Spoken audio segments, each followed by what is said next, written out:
two teenagers make a terrible pact together in the British drama Brides. Muslim teens Doe and Muna, played by Abada Hassan and Safia Ingar respectively, decide they'll run away from home and travel to Syria to become brides, flying into Turkey and crossing the border. But when their fixer fails to appear, they try to make their own way there, but will they make the decision to turn back? Brides is the feature debut of acclaimed theatre director Nadia Fall, and it's tackling a difficult subject matter, but she wanted to get beyond the sensationalist headlines about this subject and try to answer a more empathetic question, namely, why would anyone even do this? It's a film where the audience know from the outset that the main characters are making a horrendous mistake, and I have to admit I spent a lot of this with the futile hope that one of them would realise that and give up. But as the film's flashbacks make clear, the reason they would consider this is because of their dysfunctional and abusive home lives, prejudice, and sense of cultural dislocation. The main characters are clearly vulnerable young people whose circumstances make them susceptible to manipulation and the deluded belief that this will lead to a better life. That's despite the fact that once they arrive in Istanbul and go further into Turkey, they encounter a number of more positive examples of lives they could have, from a bus employee to a family man they hitchhike with, who either aid them or in some instances try to stop them once they realise what they're doing.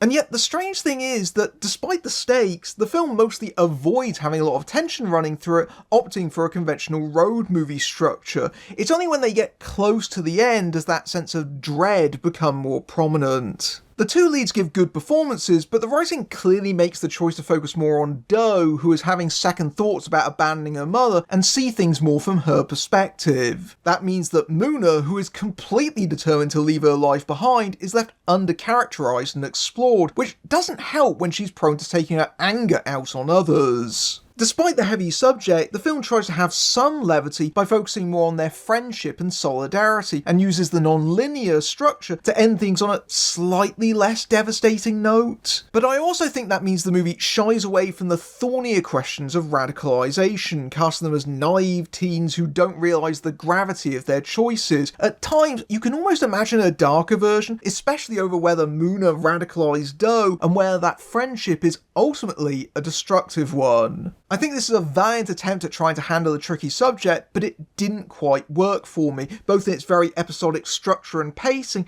but also because it can't quite face the more uncomfortable complexities of its story.